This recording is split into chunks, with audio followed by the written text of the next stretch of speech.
Прывітанне, сябры. Працягваем жывы эфір Белсату і зараз аналітычная праграма «Размова». З вами вядучы Віталь Цыганкоў. Ці задавальняе Лукашенко Маскву ў стратэгічным сэнсе? Чаму не спраўджваюцца шматлікія прагнозы, што Крэмль вось-вось адсуне Александру Лукашенку? Якія вечныя геапалітычныя інтарэсы мае Расія на беларускім накірунку? Паспрабуем знайсці адказы разам з сённяшнім госцем размовы.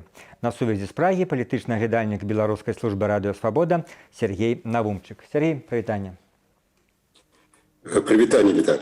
Ну, як вядома, сёння адбылася чарговая сустрэча. Я нават маю такія сумневы, ці варта задаваць пытанне пра канкрэтную сённяшнюю сустрэчу, перш чым мы перайдзем да нейкіх стратэгічных тэмаў, бо яны, здаецца, сустракаюцца ўсё часцей і часцей, але, здаецца, новае на гэтай сустрэчы, што Лукашенко вось 3,5 мільярды просіць.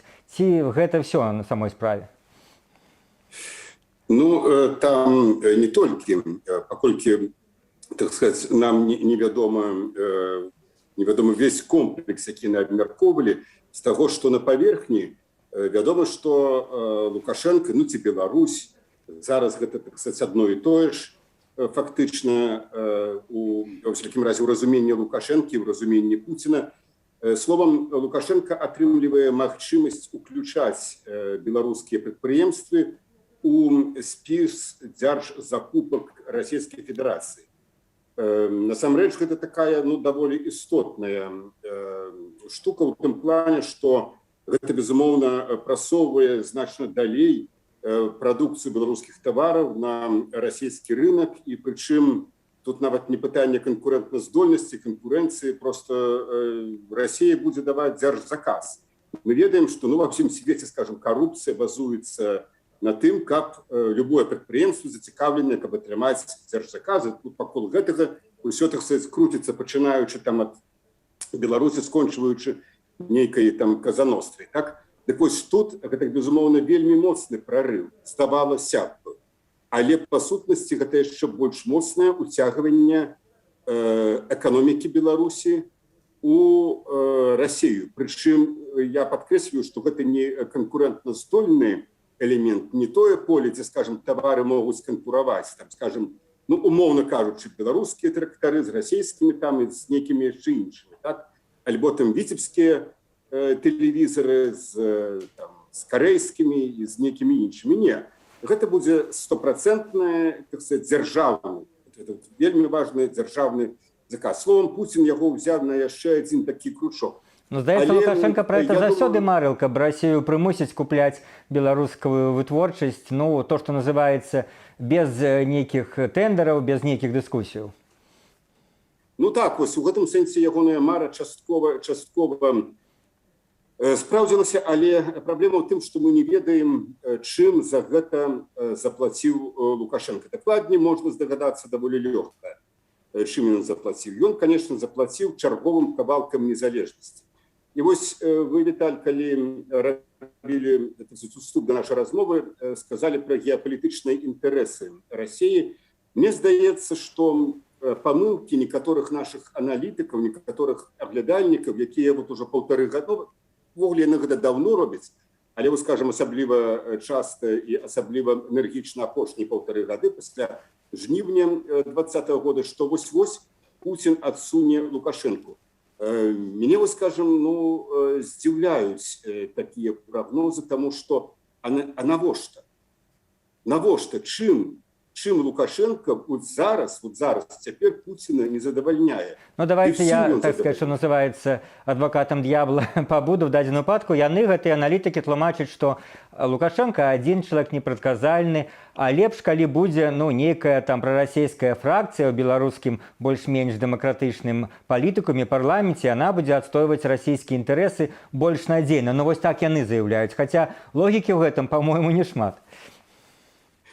Слухайте, что Путин жениха для своей одной и другой дочки выбирает, где там трэба, каб была прадказальнасць, так сказать, каб ён быў чалавек там нервовы, ашчадны, гэтак далей. Ды не, наадварот, Путин максімальна зацікаўлены, каб Лукашенко, менавіта ён, быў вельмі слабой пазіцыі, і ён зараз в слабой пазіцыі, и шел на все, что Путин ему скажет. А он идет на все, что ему скажет. И самое главное, это то, что сапраўды он идет на все. Навошта некая фракция в парламенте, где еще треба уступать у дебаты, где треба доказывать, там, проводить про законопроекты, про систему там голосования, коли вось одной такой размовы, ці одним телефонным звонком можно засунуть там черговую партию неких знішчальников, они там полетают на мяжы с Литвой, с Польшей и гэтак далей.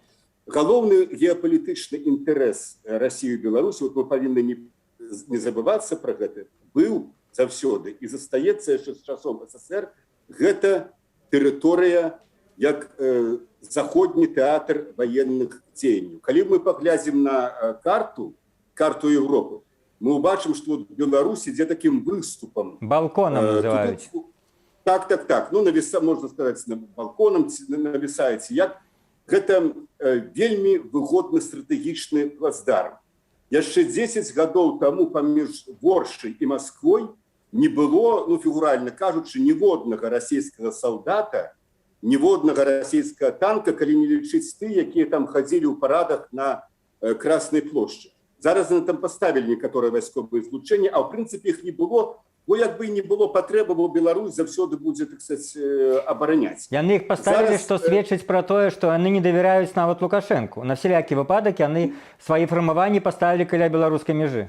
Ну так, безумоўна, вось гэтая пазіцыя, якія называлі лібералізацыяй ці шматвектарнасці, калі ўжываць фармулёўку спадара Макея, яна вымусіла Расію гэта зрабіць з аднаго боку, а з другого боку зусім магчыма, я б гэтага не выключаў, што яны рыхтуюцца да нейкага наступа у тэорыі, скажем так.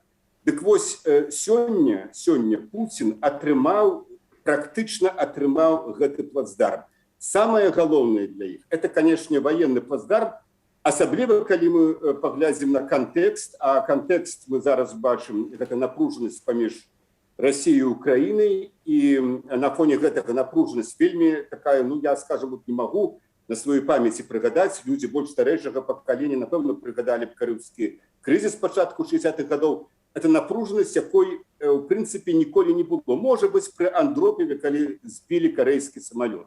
Магчыма. Але тут у гэтай напружанасці атрымаць такі, ну, просто лакамы кавалак геапалітычны, это цудоўна. Прычым, што важна, нават не трэба Пуціну анексаваць для гэтага Беларусь. Там, меняць сцяг, меняць там урад, уступаць у абсолютно дзікі, как бы, ці інакш канфлікт там з сусветам. Не.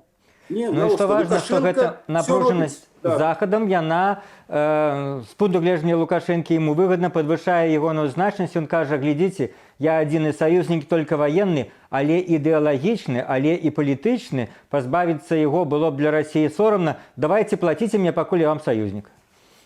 Ну, безумоўна, хто б там разглядаў у 40-х годах Муссаліні, кіраўніка Італіі, ну, того же краіны Італія, там, што мандарыны растуць, там аліўкі растуць. А вот калі ён саюзнік Гітлера, вось гэта да. Вот тады ён, так сказать, фігура.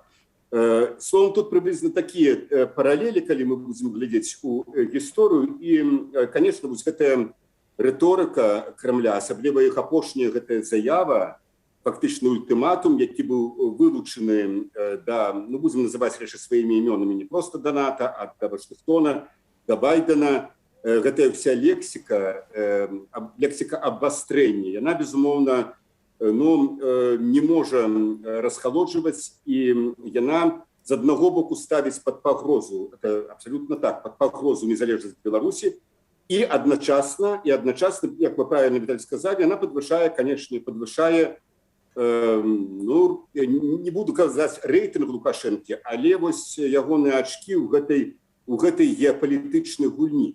Яшчэ часам кажуць, што вот ён можа паставіць Пуціна, так сказать, на месца Лукашэнкі, чалавека больш згаворлівага, так сказать, ну, менш непрадказальнага. Абсолютно не трэба, абсолютно не трэба. Ужо Лукашенко фактычна аддаў Пуціну самае галоўнае, што Пуцін хоча. А браць вот зараз, скажем, я нават не ўпэўнены, калі б зараз вот узнікла магчымасць Пуціна ўзяць Беларусь цалкам пад сябе, ці хацеў бы ён гэта зрабіць, конечно, стратэгічна ён бы гэта хацеў зрабіць, але гэта ж трэба карміць. Это ж трэба, так сказать, карміць. Бо Лукашенко разваліў, просто дабіў да ручкі, як кажуць, так эканоміку Беларусі. То бок, это ўжо трэба ў поўным варыянце карміць, як яны Крым кормяць. Таму, відаць, яны абралі, я маю на увазе Кремль, Путін абраў такую тактику паковалку, адшчыпваць незалежнасць Беларусі. До таго моманту, пакуль будуць прымаць нейкае рашэнне. Такую неадназначную тэму, про якую часто спрачаюцца в социальных сетках, и она такая вельмі нелёгкая, дискуссійная, як стаўленне да России оппозиции Лукашенко, лидером протестного руху. И они в такой ситуации, что яны, команда Тихановской, скажем так, асабліва рэзкія рэчы пра Крэмль не кажуць, бо яны разумеюць, з аднаго боку, напэўна, большасць людзей там разумее і сутнасць Крэмля, і стаўленне его да беларускай тэматыкі, з іншага боку, яны разумеюць, што вырашыць праблему Лукашэнкі, а это галоўнае сёння для беларусаў, немагчыма без удзелу Крэмля, ці хаця б без нейтральнасці Крэмля. І таму баяцца на Крэмль, скажем так, наскокваць, гаварыць нейкія рэзкія рэчы. Як, па-вашаму, можна вырашыць гэтую квадратуру кола, гэтую дылему? Я б сказаў, што гэта ў пэўным сэнсе невырашальная праблема. Яна мае некалькі бакоў, калі вы тут ужо прыгадваеце квадрат. З аднаго боку, абсолютна адназначна, што, як кажуць, ключ ад беларускай сітуацыі не ляжыць у Крамлі. Я скажу нават больш. Калі б не ўмяшальніцтва Пуціна тады, 10, 11, 12 жніўня 2020 года Тихановская зараз была легітымным, абраным, дзейным прэзідэнтам Беларусі. Я абсалютна перакананы, што за Светлану Тихановскую прагаласавала большасць людзей тады. Гэта з аднаго боку. З другого боку, як кожны дзейны палітык, скажем, Тихановскай і яе дарацы, яны, конечно, відаць, павінны ўлічваць гэты фактор. Так сказаць, як я разумею, мне не даводзілася абмяркоўваць ні з кім з іх гэтую тэму, але наколькі я магу зразумець, яны, як вы заўважылі, не хочуць злаваць Крэмль. Гэта можна зразумець, але, разумееце, калі гэта робіцца для таго, каб не раззлаваць Крэмль у плане, што яны выступяць з нейкімі такімі рэзкімі заявамі, і Путін скажа, ах так, яшчэ і гэтыя, так сказаць, тады я божу танкі. Я гэта магу зразумець. Хаця, я думаю, у меншай ступені яны ўспрымаюць тое, што кажа там Тихановская, ці Латушка, ці там хто-то не быў з апазіцыі. Але калі гэта спосаб, неяк, так сказаць, взяць сабе нейкія рэйтынгі ў Крамля, я думаю, гэта наўрад ці канструктыўная пазіцыя, таму што для Крамля пазіцыя 50 на 50 іх гэта не задавальняе. Калі б нам, скажем, вы прыгадалі Тихановскую, окей, калі б Светлана Тихановская сказала, знаете што, я так, я за Россию, за тое, але гэтыя пазіцыі, там, беларуская мова, скажем, сцяг, добрыя адносіны з еўразвязам і гэтак далей, мы хацелі пакінуць за сабой, нават не важна, хто гэта быў, Тихановская ці іншы. Я абсолютна перакананы, што яны б сказалі не. Ім патрэбна 100% лаяльнасць. Я цалкам твоя, я цалкам твой. Вось я, бярыце мяне, я ўсёй душой. Тое, што зараз робіць Лукашенко, які аддае просто все. Сергей, вы любите гісторыю і асобу Вінстона Черчилля, і памятаеце, калі он, можа, не дакладна працытую, мне здаецца дакладна, он казаў, што калі Гітлер варвецца ў пекла, я буду на баку чорта. Маецца на ўвазе, што ёсць галоўны вораг, і ён будзе на баку хоць чорта, хоць каго, калі гэты чорт супраць Гітлера. Маецца на ўвазе, што можа быць такая логіка, пакуль да перамогі Лукашенка, калі ёсць нейкія шансы, пра гэта кажуць аналітыкі, што Захад і Расія могуць знайсці нейкі кансенсус по пытанню Лукашэнкі, то можа быць в гэтым сэнсе, в адным гэтым сэнсе, Москва можа быць саюзнікам з пункту гледжання скідання Лукашэнкі. А потым, як толькі это адбудзецца, як і Черчилль адразу зноў стал антисоветчыкам в 46-м годзе, калі закончылась вайна. Віталь, калі ўжо дакладна цытаваць вялікага брытанскага палітыка, ён сказаў, што я замовіў бы словечко за д'ябала Он не сказал, что он станет на боку дьявола, он сказал, замолвил бы словечко. Ну, але это нюансы. Не, я думаю, что ни при каких умовах Москва при цяперашнім кіраўніку, при Путине, при всей этой КГБшной олигархии, якая там уже, видите, зрослись, так сказать, генеральские КГБшные погоны с этими долярами, с евро и так далее. И, конечно, тут никакие не российские патриоты, их и дети, и весь бизнес на Заходе. Это уже такая КГБшная олигархия. Вот покуль она існуе, ни в какой ступени за демократию, за белорусскую демократию, за некий европейский шлях яны не будут. Я подкреслю еще раз, им абсолютно выгодны Лукашенко у той ситуации, в якой он находится. Яны выдают з яго все, что только смогут. И яны его не будут менять до того моменту, покуль яны не будут пэўныя, что тут, ну там у Беларуси вот, на месте яго не опынецца такі ж самы сартрап, может быть, еще нават больше, які яшчэ больш будзе ціснуць. Навошта Путину у Беларусі нейкая дэмакратыя? До яго самога там Навальны і іншыя. Сёння мемарыял пачаткова забаранілі. У яго самога.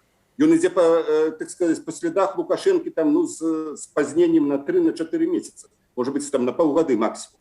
Ніякіх надзеяў на тое, што Москва дапаможа некім чынам скінуць Лукашэнку, я б асабліва не меў бы, калі толькі яна сапраўды не пусціць некага на яго месцы там генерал-палкоўніка ФСБ, ну які ўжо абсалютны тэрор, які пачне масавыя расстрэлы. Ну вот толькі што хіба пры такім варыянце.